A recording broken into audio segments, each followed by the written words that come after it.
স্মৃতিসৌধে আসতে পেরে নিজেদেরকে অত্যন্ত ভাগ্যবান মনে করছি। এই পবিত্র স্থান স্বাধীনতার প্রতীক। ৭১ এক অদ্ভুত সময় ছিল আমাদের জন্য। দেশবাসী যে যার অবস্থান থেকে, ছাত্র, যুবক, সৈনিক, সাধারণ মানুষ জীবনের বিনিময়ে রণাঙ্গনে যুদ্ধের মাধ্যমে এই স্বাধীনতাকে ছিনিয়ে এনেছে।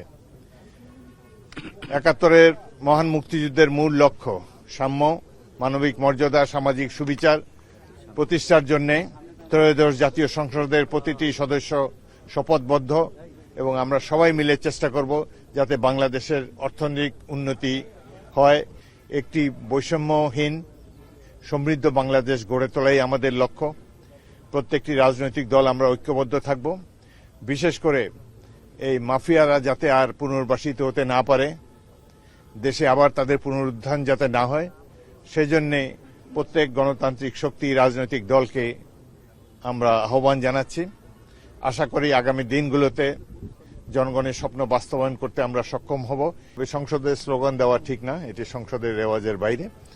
তবু প্রথম দিন অধিকাংশ সংসদ সদস্য প্রথমবারের মতো নির্বাচিত হয়ে এসেছেন। সংসদীয় রীতি নেওয়াজ আত্মস্থ করতে হয়তো কিছুটা সময় লাগতে পারে, কিন্তু তারা যা কিছু করেছেন তাদের অধিকারের মধ্যে রয়েছেন এবং এর চাইতে বেশি কিছু তারা করবেন না বলে আমরা আশা করি।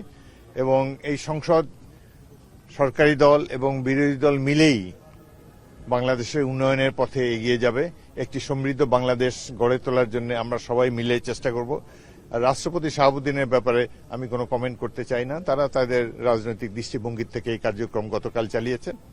আশা করি জাতীয় সংসদের মধ্যে শৃঙ্খলা বিধান তারা করবেন সবসময়।